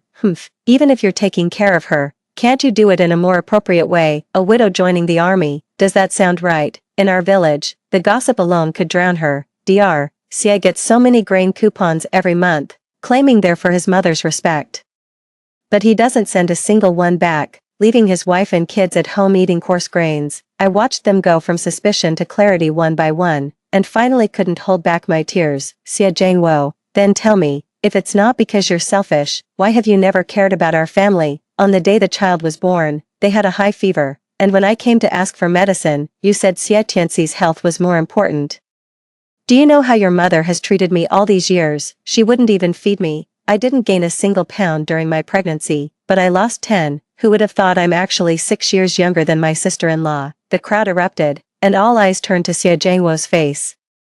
Oh my god, I thought this woman was older than Qin Mei, but she's actually younger. Her complexion and physique are completely worn out, her child almost died, and Xie Jiangwo is still here flirting around. The composure in Xie Jiangwo's eyes finally begins to crumble. He whispered my name, stepped forward, and gently held my trembling hand. I'm sorry, Chuanwan, I didn't know, I really didn't know, I swear. After this mission is over, I will definitely come home and give you and the child a better life. I turned my face away, not wanting to look at him. At that moment, the minister strode over with several officers. He saw me kneeling on the ground, covered in wounds, and his expression changed abruptly. What's going on here? How did it come to this? Chapter 6. Several officers whispered the details of what had just happened into his ear, and the minister frowned deeply. Xie Jiangwo, what on earth is going on?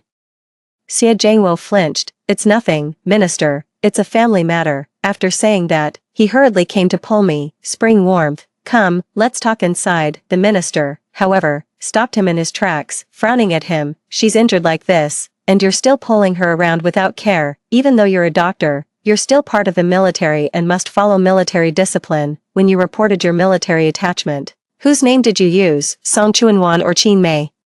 Xie Jiangwo hesitated, not daring to speak. The minister merely glanced at him sideways and then spoke. If you dare to forge your identity and falsify information, you are deceiving your superiors and betraying your subordinates, and you are defiling military discipline. The minister spoke while gently guiding me behind him. Seeing my battered arm, his eyes filled with concern. Young lady, tell me, what kind of help do you need? I can stand up for you. From now on, you'll be an official family member of our unit, enjoying the best treatment. How about that? I looked at him, tears finally spilling over, but I still gently shook my head. No, I just want a divorce from Xie Jiangwo. As soon as I said this, everyone froze, their eyes all turning to me. Xie Jiangwo shoved Qin Mei away abruptly and rushed over to me. What did you say, Chuanwan? Are you crazy? You just had a baby. And now you want a divorce? Yes, I want a divorce. My voice was steady, but every word cut like a knife. All these years, you've only cared about your sister-in-law's family, never me, and never our child. I always thought you were too busy in the army.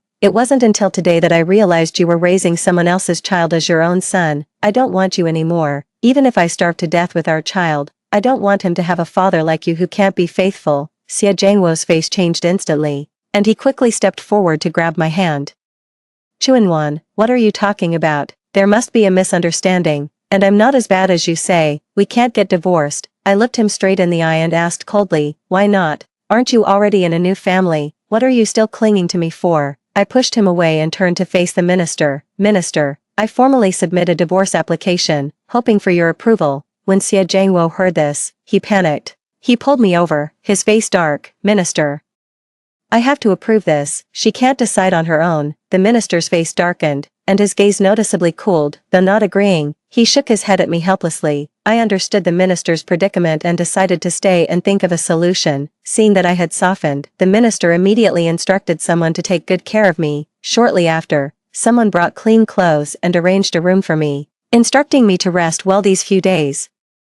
I had planned to leave as soon as I thought of a way to divorce, but I didn't expect Xie Jiangwo to hold me back and not let me go. He followed me into the room and spoke in a hushed voice. Spring is warm, let's not get divorced. Okay, I can't live without you. Besides, we already have a child. I don't want him to grow up without a father from birth. I looked at him, sneering. Fine. Then ask your sister-in-law to move out and stop living together. Chapter 7.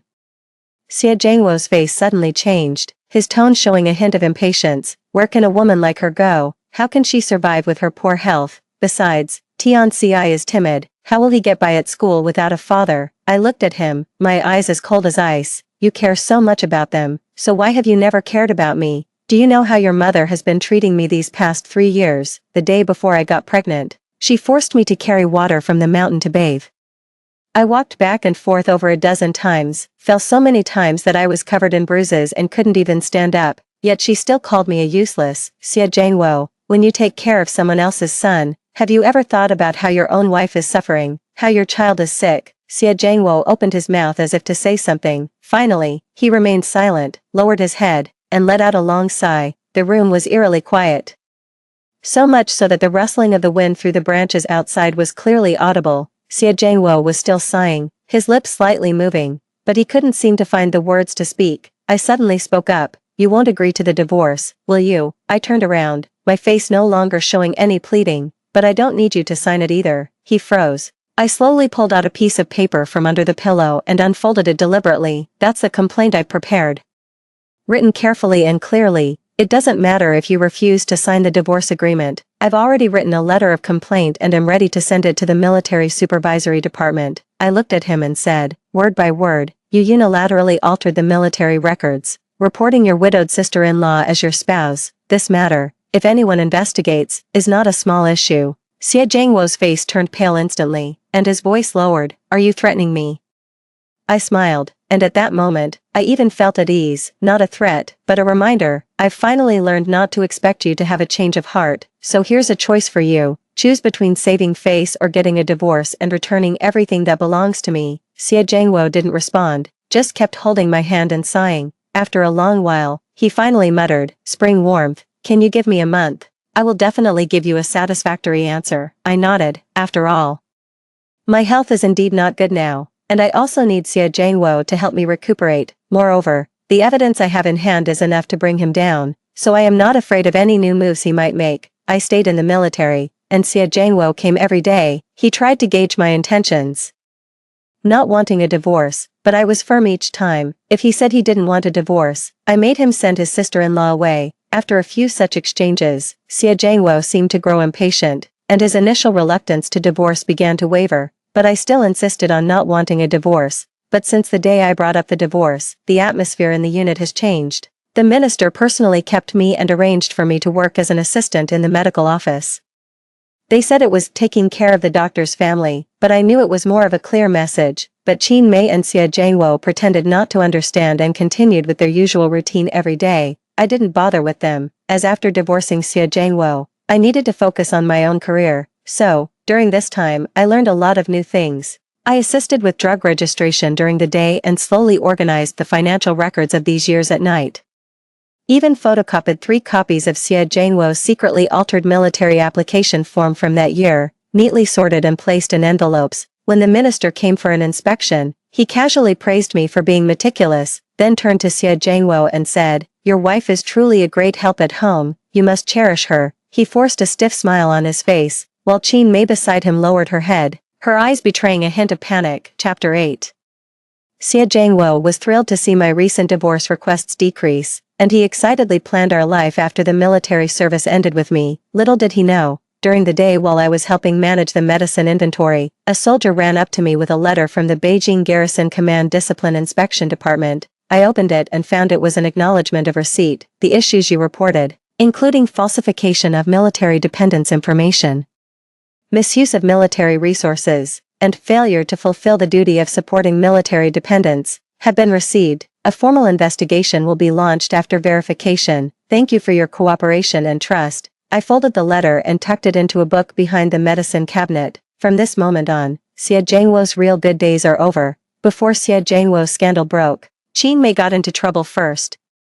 I was organizing the medicine cabinet in the clinic when someone came running in, gasping for breath and speaking excitedly. Chuanwan, come out quickly, Dr. Xia has gone mad, he's hitting people. I frowned and put down what I was holding. Stepping outside, he saw Xie Jiangwo rushing into the military living quarters, his face ashen, his eyes on the verge of collapse. He kicked open Qin Mei's door with a single forceful motion. Inside, a logistics soldier in a military uniform hadn't even reacted yet when he was knocked down with a single punch. Qin Mei was only wearing a half-loose nightgown, her face lightly made up, and in her hand, she clutched the bracelet Xie Jiangwo had begged for her. She panicked and cried, rushing to stop Xie Jiangwo. Jiangwo, listen to me, it's not what you think, not what I think. Xie Jiangwo seemed crazed, his voice tearing. I even lost my wife for you. And you've been with someone else all along. He roared like a beast, his eyes bloodshot, his fingers trembling. You said you were unwell and wanted me to take you with me to the army. You said you were afraid of being bullied by the villagers and that no one would take care of Tian Ci. And yet, you were sleeping with another man in my house. Do you even deserve my older brother? I stood at the edge of the crowd, quietly observing. Not saying a word, someone recognized me and whispered. Chuanwan, aren't you going to go in and take a look? I smiled and shook my head. Xie Jiangwo arrived the next morning. He stood at the door of the clinic, unshaven and with a vacant look in his eyes. He looked at me, his voice hoarse. Chuanwan, I was wrong. Now I realize that you are the most important. That bitch Qin Mei has been deceiving me all along. She even used the grain coupons I gave you to support another man. I didn't look at him and continued counting the medicine inventory. Didn't you say she was my elder brother's widow, and I had to take care of her for him? Didn't you say she would definitely not take your things? He was speechless, remaining silent for a long time before speaking. She deceived me. I really didn't know about her and others. What's the difference between you and her? You've been deceiving me all along. I looked up at him, my eyes as calm as a still pond.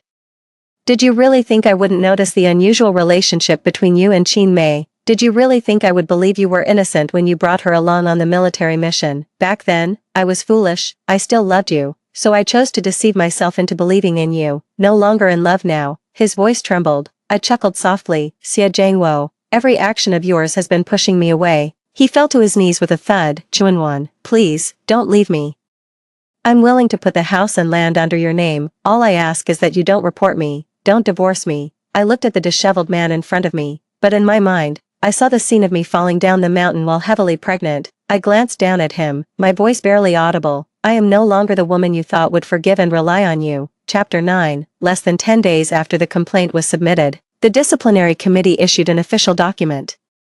Xie Jiangwo was dismissed from military service, stripped of his military doctor qualification, and permanently barred from employment due to issues such as tampering with military dependence records, misusing supplies, and falsifying military deployment information. Qin Mei was also sent back to her hometown, and the originally claimed caring for a widow turned into keeping a sister-in-law as a concubine.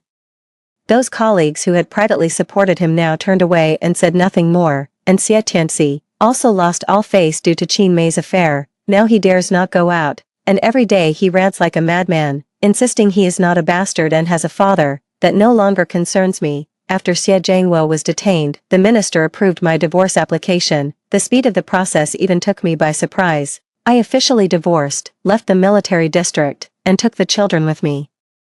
On the day I left, many people came to see me off, including the young soldier who had stood up for me. He handed me a letter. It's from the Military Commission's Garrison Department. They've read your work report and recommendation letter, and they're willing to invite you to join the medical logistics team. I was stunned for a moment, took the letter, and my spirits soared. Arrived in the capital, busy but fulfilling work. The child is receiving systematic treatment, and their health is gradually improving. I rented a place and started a new life with the money I earned myself.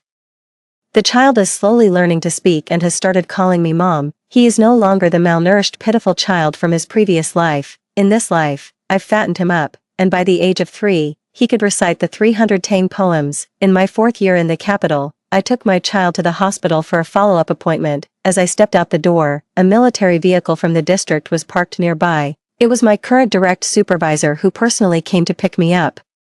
He has always been very kind to me. It's not a passionate pursuit, but a patient waiting. He smiled and waved at me, holding the gifts he bought for me and little bow. As I was adjusting my child's scarf, ready to approach him, I heard a hoarse shout from behind me, spring warmth. I didn't move, nor did I stop my steps, until the voice sounded again, this time with hoarseness and pleading, Song Chuanwan, wait for me, it's me, Xie Jiangwo. I turned around. Xie Jiangwo was wearing an old military coat that had faded from countless washes, his face no longer bearing the former vigor, only exhaustion and weariness. He had lost a lot of weight, and the dark circles under his eyes showed years of poor sleep. He approached me cautiously, his voice trembling, Chuanwan, I'm out of prison. I've thought a lot during these years in jail. I was wrong. Are you doing well now? I glanced at him, my tone cold and steady, Dr. Xia.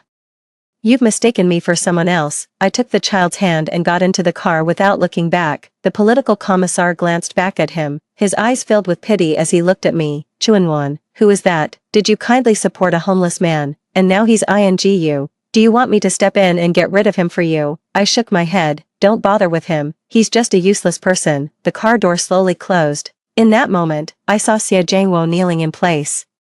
His eyes bloodshot, as if he was still calling out my name, but I couldn't hear that voice anymore. I thought things would end here. To my surprise, Xie Jiangwo has been acting like a madman, waiting at the hospital where I work every day since that day. One day, just as my boss didn't show up to pick me up, I stepped out after finishing my night shift and saw Xie Jiangwo standing under a plane tree across the street, wearing his old, faded military coat, his hair a mess, and carrying a lunchbox in his hand. He ran over to me, a sheepish yet ingratiating smile on his lips. Chuanwan, I specially made your favorite sparrow rib soup. It's still hot. Do you want to? I didn't stop, not even glancing at him, and walked around him. He panicked, dropped his lunchbox, and rushed up to block me, spreading his arms wide. You're not giving me even a single chance, are you? I've lost everything. I can't get into the military, and even the hospital is out of reach now. Everyone looks down on me. All I want is for you to forgive me just once. I finally stopped, slowly raising my eyes to look at him, my gaze as calm as still water. Xie Jiangwo, why should I forgive you? Do you think I should feel sorry for you just because you're in a tough spot? But have you forgotten? It was you who kicked me out the door when I was at my lowest, when I begged you not to send me away. You said Qin Mei would grow tired of me if she saw me.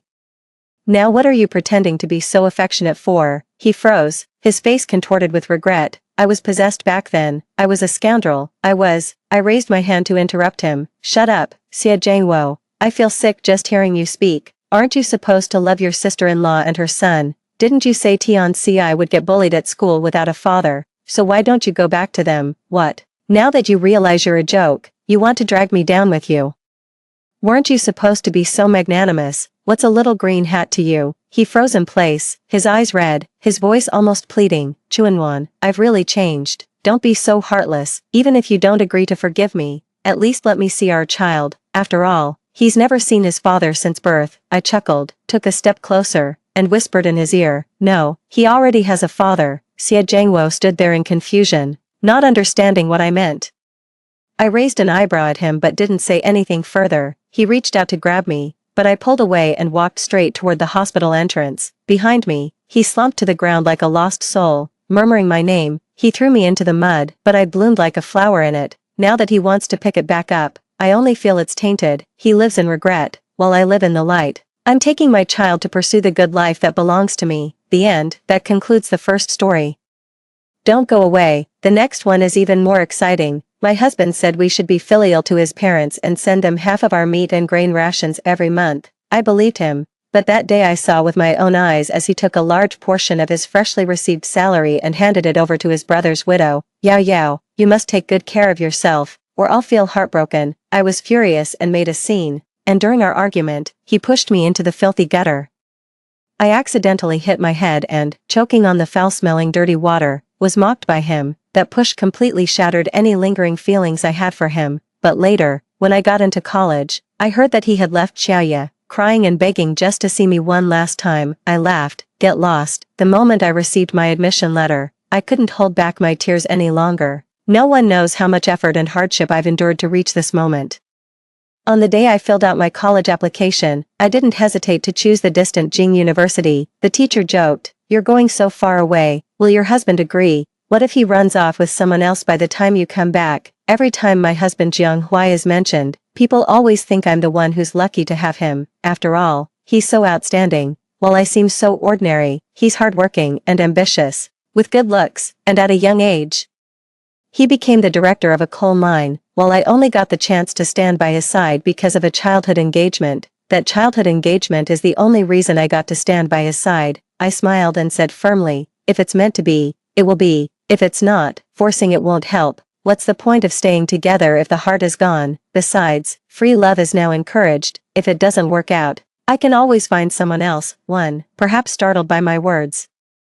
The teacher patted my shoulder, reminding me to lower my voice and not speak so confidently. He whispered, "Jiang Huai is a rare good man, with a great job and excellent conditions. If you really think that way, then, if Jiang Huai runs away, don't come crying to me." I paused and replied, "I won't." After leaving school, I followed the crowd heading home. 2 years ago, Jiang Huai got a job at the coal mine. Everyone in the village said, "He won't marry you, this little country bumpkin. He's definitely going to find someone in the city, find a pretty girl in there." When I heard those words, I immediately panicked. To marry Jiang Huai, I gave up the college entrance exam, ran alone from my hometown to the coal mine in the city to find him, insisting on marrying him, marry him. It had been 3 years since we last saw each other, and we felt a bit distant, but in the end, he heeded his parents' advice, submitted a marriage application to his unit, and married me. At first, everything seemed to be going as I wished. Our relationship grew closer, and we became the loving couple in his unit. However, everything began to change when I saw Jiang Huai give half of his newly received salary to Xiaoye and her daughter. In the evening, Jiang Huai returned home as usual, placing the ration tickets for grain and meat, now reduced by half, in front of me, saying, "The factory also issued 2 ounces of sugar, remember to keep it safe." His voice remained as crisp as ever. Once, I would feel overjoyed at the sound of his voice, but now, as I look up at his handsome profile, my heart remains utterly unmoved. Perhaps, I truly am exhausted. I subconsciously touched the scar on my forehead, which I got half a year ago when I discovered he had secretly given our grain and meat coupons to his brother's widow, left behind when he pushed me into the gutter. I stopped looking at him and got up to cook in the kitchen. He finished his usual routine of washing up,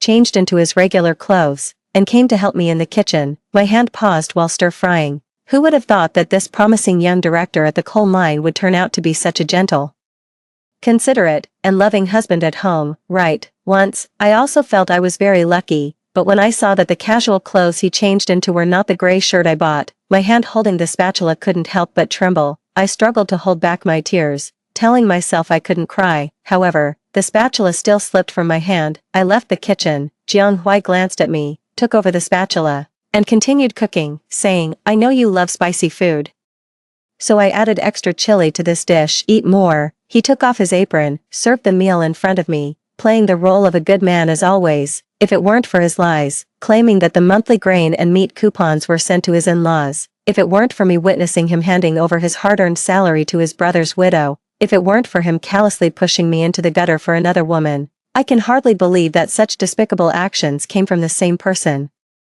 I took a deep breath, telling myself that since this man no longer has a place for me in his heart, it's time to let go bravely. Go ahead. Just then, there was a knock at the door. No guessing needed. Xiaoye had brought her child over again to mooch a meal at our place. I didn't move. Jiang Huai got up to open the door, welcoming them in. Xiaoye's gentle and sweet voice rang out, "Sister-in-law, I'm sorry to bother you again." She wore a vibrant red trench coat, her fair skin and oval-shaped face exuding an irresistible charm with every move.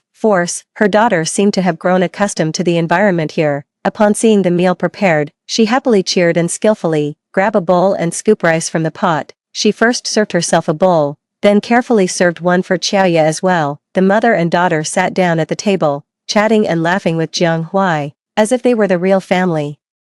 While I became the extra person in this home, the superfluous one, however, an unexpected incident occurred when the 3 of them began to eat. Xia Xiaobao suddenly vomited, shouting while doing so, "It's so spicy, it's killing me." Xiaoya also furrowed her brows, though she said nothing. Her expression showed she was enduring the chili's sting. Meanwhile, I continued eating as if nothing had happened, ignoring their distress. Jiang Hui quickly served a bowl of soup to each of the mother and daughter. Unexpectedly, after drinking the hot soup, they felt even spicier. In the end, Xiaoya left our house, holding Xia Xiaobao, who was crying with tears streaming down her face. Before leaving, she said to Jiang Hui in a trembling voice, "Sister-in-law probably doesn't welcome me. I won't come again." Jiang Hui saw them to the door and returned to the house. His brow furrowed. I pretended not to see him and continued eating my meal. "Were you doing that on purpose?" Jiang Hui's tone carried a hint of doubt. Without looking up, I replied, "The food you cooked." He seemed choked up and after a moment slowly said, "I only cooked one dish." Jiang Hui sighed and started repeating his worn-out excuse again. Before Songqing passed away, he held my hand and asked me to take good care of them. It's not easy for Xiaoya, a single mother, to raise a child. So I naturally need to show more concern. You're good at cooking, and little Bao loves the food you make." Songqing was Jiang Hui's close friend and subordinate, who tragically lost his life in a coal mine collapse. Xiaoya, Songqing's wife, was originally a city belle, unable to carry heavy loads or do manual labor. With Songqing gone, their lives as a mother and daughter fell into hardship. Jiang Hui recalled the first time he met Xiaoya. She was dressed in coarse cloth, her face covered in dust, eating charred food, still holding the feverish child. At that moment, he felt shocked and guilty, feeling he had let down Songqing's trust, so he told me that taking care of Xiaoya was his responsibility, and he had to take it on. His eyes were filled with compassion for Xiaoya, perhaps without even realizing it. Every time Xiaoya was mentioned, his gaze would soften. There is always a sense of compassion, but for me, these no longer matter. I gave him a sidelong glance and asked coldly, "So you pity her struggles and deceive me? So you give her half of your salary? So you pushed me into the gutter and tried to make me serve them every day?" My words were utterly resolute, my tone cold, because I have completely lost hope in him. Jiang Hui paused, trying to explain, "You started making a scene in public, and I just wanted you to calm down. So I accidentally pushed you into the gutter. Do you even care about Xiaoya's reputation? They're a widow and her child. How can they survive without a good name? I didn't ask you to serve them every day, just to let them eat at home. Don't make it sound so harsh." The pent-up emotions of the past 6 months nearly overwhelmed me like a tidal wave upon hearing him say those words. "Jiang Hui, is she taking half your salary every month? Is she living off you? Am I not stating the facts? Isn't that right? Am I wrong? I don't know if she can survive without a reputation. But if you continue to support her like this, we can't survive anymore." Even though I had decided to let go of this man, the bitterness of being betrayed still gnawed at my heart. "Have you ever thought about me, about our home, about my reputation, about what I become in the eyes of our neighbors?" Tears streamed down like pearls off a broken string, impossible to stop. He certainly knew, but compared to Xiaoya, all of this paled into insignificance. Seeing me cry, Jiang Hui panicked and started to explain, "Xiaoya isn't very good at cooking. I just thought your cooking is delicious, and if they come over to eat, it's just a matter of adding 2 more sets of chopsticks and bowls. It's just a matter of adding 2 more sets of chopsticks and bowls." Seeing me cry so hard, Jiang Hui shook his head, as if conceding, "Since you don't like it, I won't invite them over for dinner anymore." Back in my room, I carefully hid the admission letter.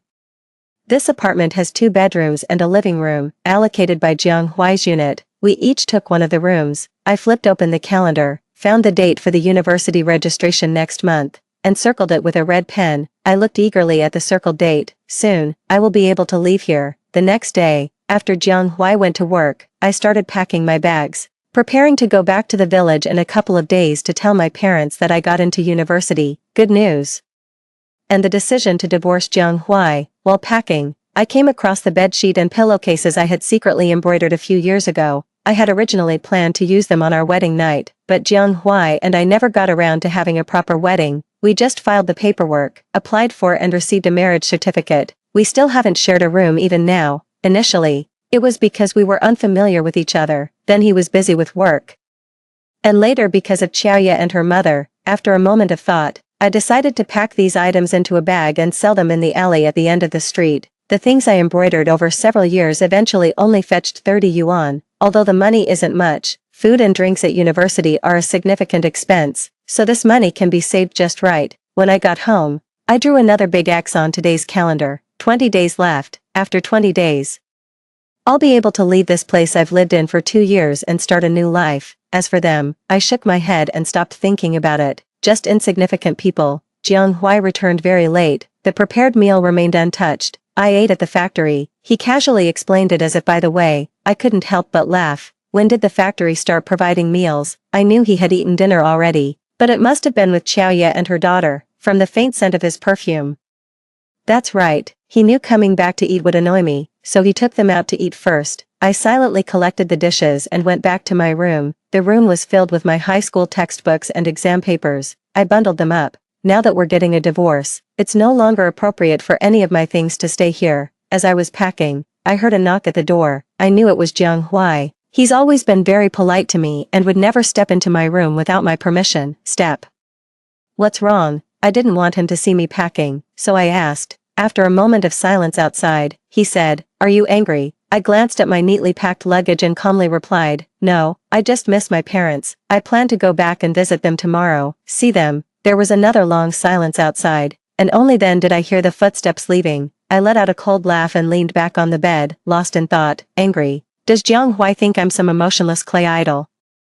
Is this the kind of behavior a husband should have? What reason do I have to accept someone who is two-faced, spends most of his salary on other women, and doesn't have me in his heart, his husband? Before Songqing's death, I truly believed I had the happiness I had always dreamed of. My in-laws watched me grow up and treated me like their own daughter. Jiang Huai is the dream husband of every girl in our village. He is handsome, successful, and always takes great care of me.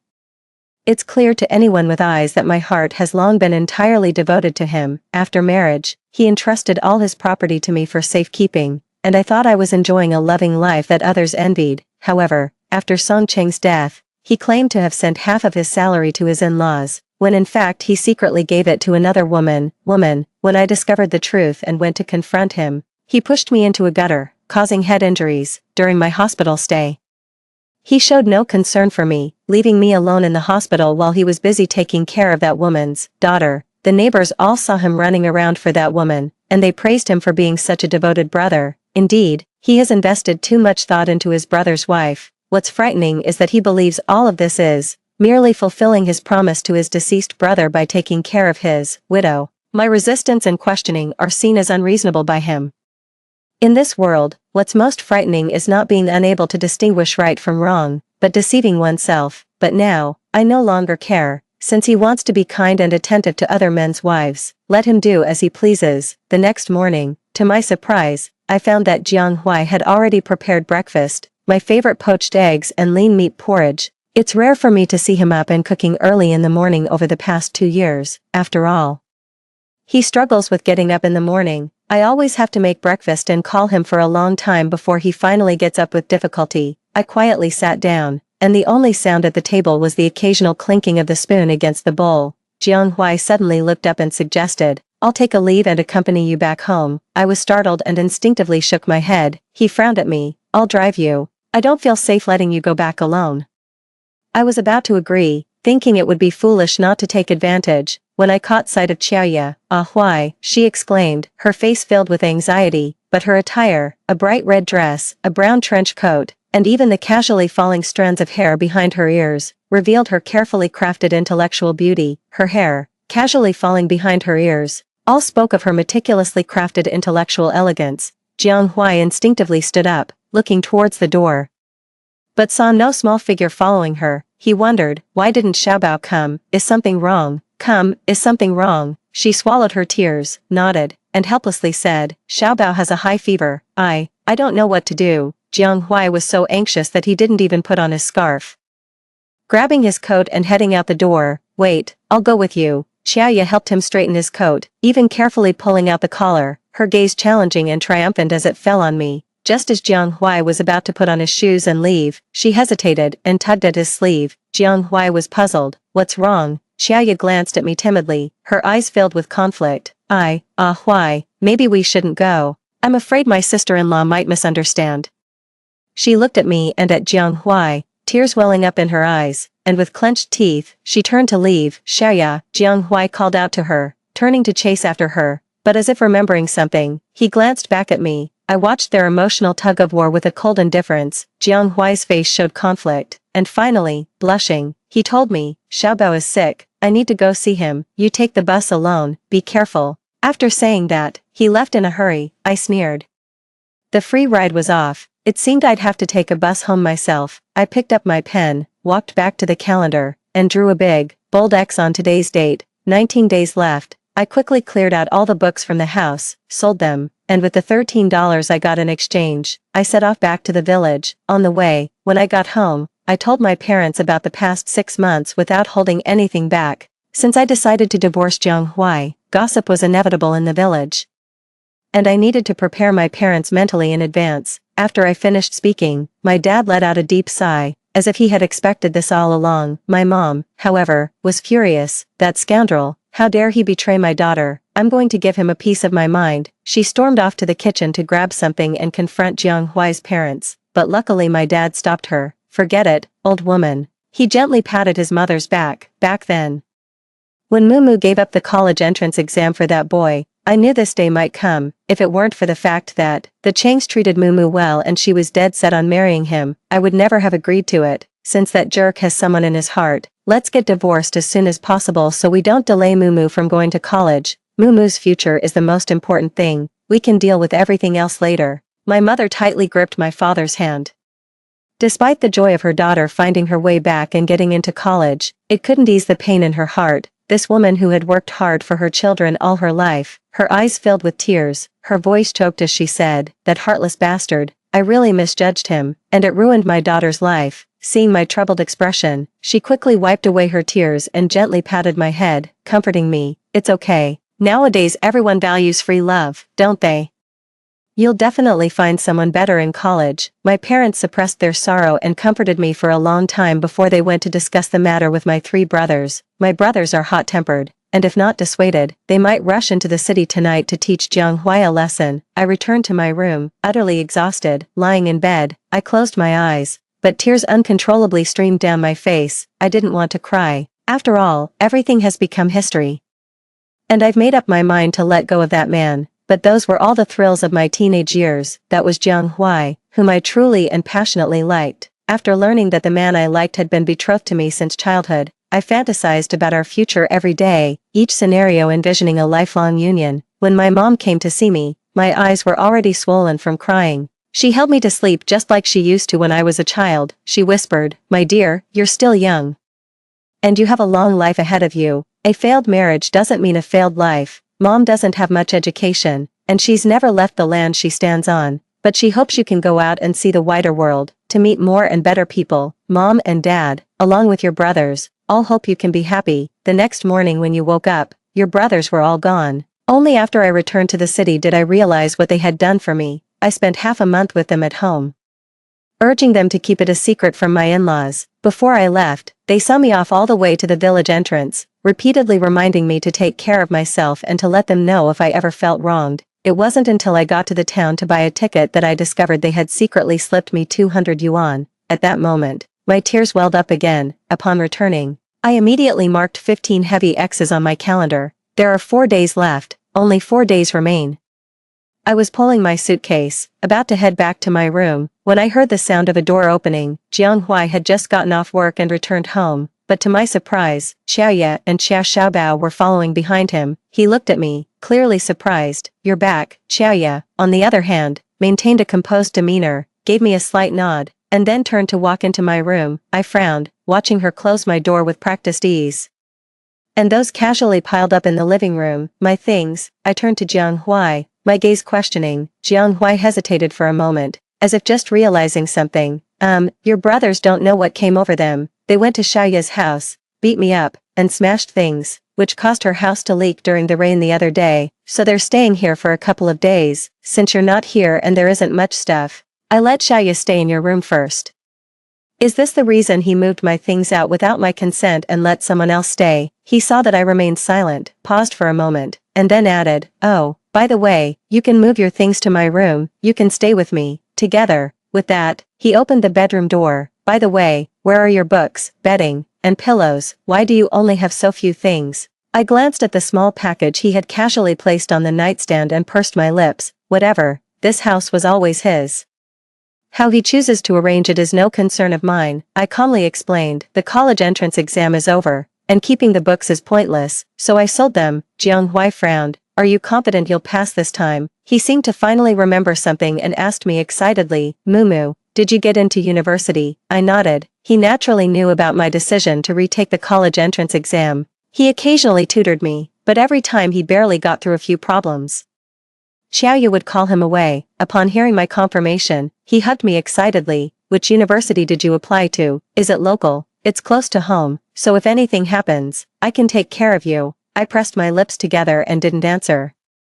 Seeing my silence, he was about to press further. I whispered softly, I'm tired. Jiang Huai didn't think much of it, just nodded gently and said, then get some rest. He walked a bit further, then turned back and said, I'll go cook, I'll call you in a bit. After he closed the door, I examined his room. 2 years ago, I longed to live with him, but he always found various excuses to refuse. Now, due to Xiaoya and her daughter, I've moved in, which is quite the irony. Outside the door, their voices drifted in, his deep and low, hers soft and gentle, and the child's innocent and sweet. I sat silently in the chair, thinking, since I plan to divorce him, is it really appropriate to continue living together? I spent the whole day in the car and wanted to rest early, but Xia Xiaobao seemed to have too much energy, dancing in the living room in a white dress and stretching on a mat. She would occasionally run into Jiang Huai's room and use his bed as a trampoline.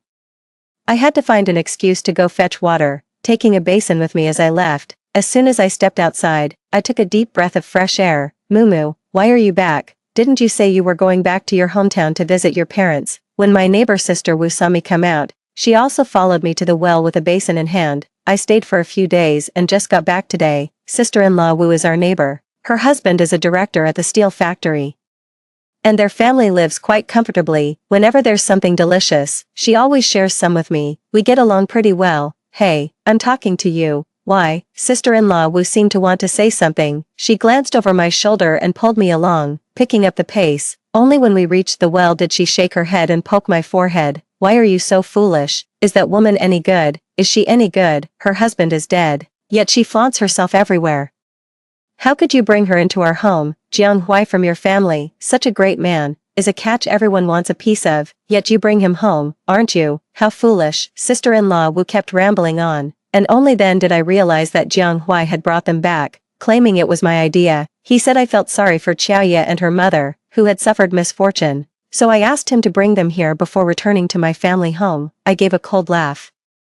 Jiang Huai was just using me as a shield to avoid criticism. I confessed everything to sister-in-law Wu. After hearing it, she cursed Jiang Huai for nearly 10 minutes and gave me a lot of advice. Worried that I might be bullied by Xiaoya, she also suggested facing it together with me. I appreciated her kindness and told her I would handle it myself, so she didn't need to worry. Back in the house, the living room was empty. I headed to the bathroom with my clothes, only to find many feminine items that weren't mine. My usual soap and towels were casually piled in the corner, right next to the trash can. In their place were a large and small towel, along with toiletries. Sister-in-law, can you move aside? Little Bao is in a hurry to use the bathroom. Suddenly, someone pushed me from behind, and my head hit the door frame again. Xiaoya was already holding Xiao Bao and taking care of his needs in the corner, after she took care of Xiao Bao's issue.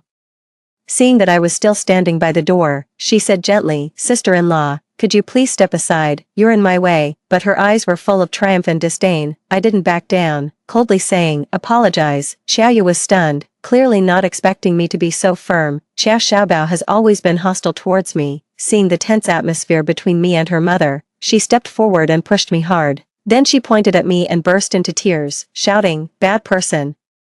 Bad person, you bully my mom, you bad woman. Hearing Xiao Xiaobao's cries, Jiang Huai rushed out of the room, asking, what's wrong? What happened? He tenderly picked up the child, while Xiaoya looked pitiful and fragile. It's all my fault. It's all my fault. Little Bao had to go urgently, and sister-in-law was just in the bathroom. I wanted her to step aside, but then, Xiaoya's explanation was tinged with a sob. Jiang Huai immediately gave me a reproachful look.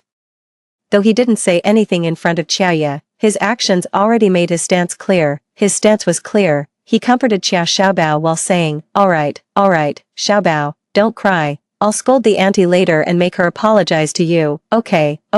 Seeing the child still upset, he carried the child back inside, saying he would give her candy. Xiaoya gave me a sarcastic smile and followed Jiang Huai back inside. As the crying gradually subsided, I finished my shower expressionlessly and packed my toiletries into a basin. Back in the room, Xiaoya had already taken the child into their room. Seeing me come in, Jianghuai paused in his packing and said, "Sit down." I knew he wanted to talk to me, nothing more than that the child is young. Don't hold it against them, they'll grow up and understand. Now we should. I'll go apologize to the child or something. I obediently sat down, gently wiped the injured area on my head with a tissue, and handed him the tissue stained with blood. The sound in his throat stopped abruptly, and his face turned grim. "I'll sleep in the living room." I picked up the quilt and opened the door. Jianghuai thought I was still upset about what happened earlier, so he sighed and pulled me back into the room. "Xiaobao is still a child, and Xiaoya didn't mean it. You're already 20 years old. Don't argue with a child. I know you don't like Xiaoya, but she has her struggles. Don't be so petty, okay?"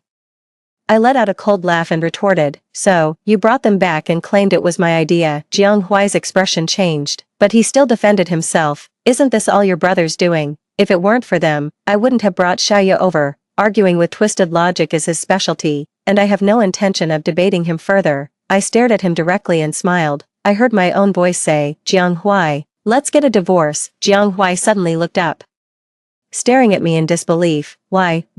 No matter how lofty your words are, they can't mask the restlessness and filth in your heart." I remained silent. After pondering for a moment, he asked, "Is it because of Xiaoya?" He seemed deeply wronged and was eager to explain, but all he could come up with were the same old clichés. I cut him off directly. "Jianghuai, you look like such a clown when you deceive yourself." Jianghuai opened his mouth, but no words came out. That night, Jianghuai spent the night in the living room. The next morning, I found Xiaoya and her daughter packing their luggage. I wasn't planning to engage with them, but Xiaoya stepped in front of me and said, "Ahuai has renovated my house for me." "Definitely. It cost a pretty penny." She covered her mouth, her eyes brimming with satisfaction, and then asked, "Sister-in-law, I hope you don't mind." I smiled and replied, "Of course not. My husband gives you half of his salary and takes such good care of you and your daughter. What's a little money compared to that?" I continued, "Why don't you just let him divorce me? Otherwise, if his workplace finds out about your affair,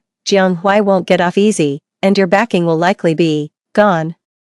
Joya's smug expression vanished instantly as she said viciously, "Don't get cocky. No matter what, you can't outdo me." After saying that, she slammed the door shut with force. Joya's hostility towards me always surfaces when Jianghuai is not around. In the evening, I unexpectedly received a call from my mother-in-law. She asked me why I didn't visit them when I went back to my hometown, and if I had a falling out with Jianghuai. I remained silent.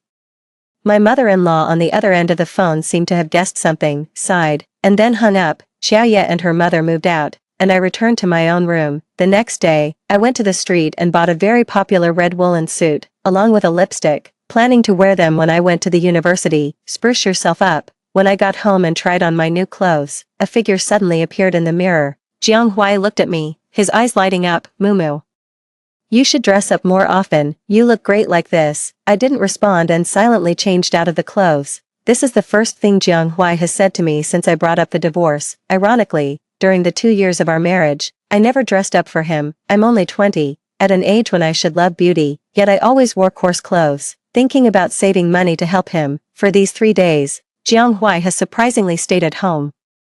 Even though Xiaoya came to his place several times, he didn't go out. On the last night, Jianghuai seemed to want to say something to me, but was interrupted by a small figure rushing in late at night. "Godfather." Xiao Xiaobao's hair was disheveled, and as soon as he came in, he threw himself into Jianghuai's arms. Jianghuai instinctively looked towards the door. "Xiaobao, it's so late. Why are you here alone? Where's your mom?" Xiao Xiaobao, with a trembling voice, muttered, "Godfather, Mom is sick. She's been sleeping and Xiaobao can't wake her up." Hearing this, Jianghuai immediately became anxious. He held Xiao Xiaobao, looked at me, and showed a troubled expression on his face. Jianghuai soothed the crying child while telling me, "I'll go check it out. I'll definitely be back tonight. Wait for me." He left, carrying Xiao Xiaobao. Watching his retreating figure, I decided to write down what I had planned to say tonight in a letter. Apart from his neglect of home after Songqing left, apart from his entanglement with Xiaoya, looking at my 2-year marriage alone, he took care of my life, didn't make me work, considering my young age and refraining from intimate acts, encouraged me to retake the college entrance exam, and sometimes even helped me with my homework. Based on this, I should make it clear about my situation with him. In the letter, I expressed my firm decision to divorce, exposed his affair with Xiaoya, and hoped he would agree to the divorce, and I also told him about the university applications I submitted. I also told him that if he agreed to the divorce, he should write to the university I was about to attend, and I would return for a visit. The next day, I left the letter on the table and dragged my luggage to the train station. The 2-day train journey was bumpy, and I could only catch a few winks in a semi-conscious state. Finally, after a bumpy ride, I arrived at the school and breathed a sigh of relief. After completing the enrollment procedures, the intense academic life began. A month later, I received a letter from Jiang Huai. In the letter, he firmly stated that he would not agree to the divorce. He claimed that he still loved me in his heart. He also explained that he had no connection with Xiaoya, knowing that I didn't like her, and he promised not to see her again. He hoped I would return. I kept the letter without replying. Jiang Huai sends a letter every month, and I receive them all without ever responding. In the last month of the semester, he mentioned that he would come to accompany me and take me home. However, Jiang Huai did not show up as promised. In the letter, he suddenly agreed to the divorce and asked me to come home. As the semester was coming to an end, I returned home. From his brothers, he learned that Xiaoya was pregnant, and her family came to his door demanding that Jiang Huai take responsibility. Rumors spread, and for the sake of his own future and reputation, Jiang Huai had no choice but to agree to divorce me. The next time I saw Jiang Huai was at the Civil Affairs Bureau. The first thing he said to me was, "I'm sorry." Then he told me that those rumors were deliberately spread by Xiaoya, because she wanted Jiang Huai to marry her, so Xiaoya resorted to extreme measures. Willing to sacrifice her own reputation and Jiang Huai's future, she achieved her goal. She forced Jiang Huai into marrying her. Jiang Huai covered his face and wept, tears falling with his choked sobs. "Mumu, I truly regret it deeply." Looking at him, I suddenly felt grateful that, when I was young and naive, he had sternly rejected my attempts to get close to him. Otherwise, if we have a child, whether this marriage ends or continues, it will be a tragedy. At the moment I received the divorce certificate, I finally felt at peace.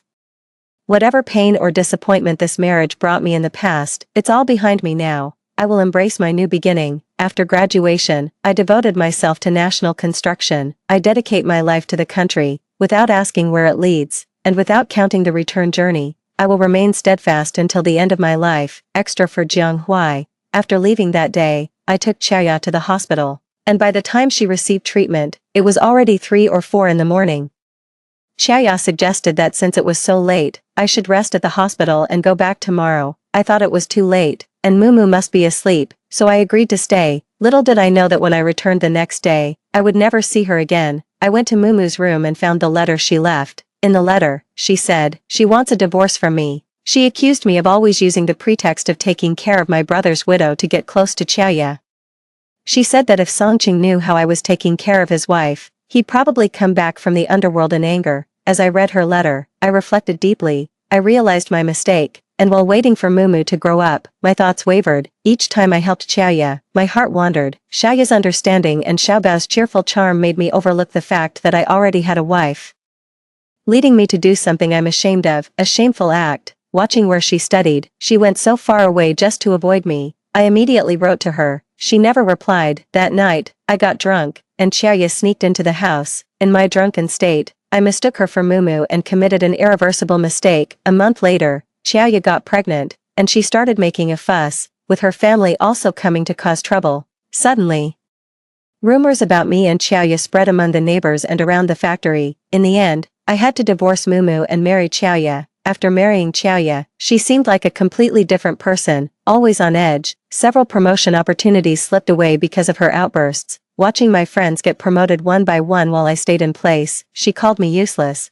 My life with Xiaoya eventually turned into mutual loathing. I often can't help but wonder, would things have been different if I hadn't approached Xiaoya? I have no way of knowing the answer, yet, my life has truly been meaningless. That's it for today's story. If you enjoyed this video, please give it a thumbs up and subscribe. Feel free to leave any suggestions in the comments below. See you in the next video.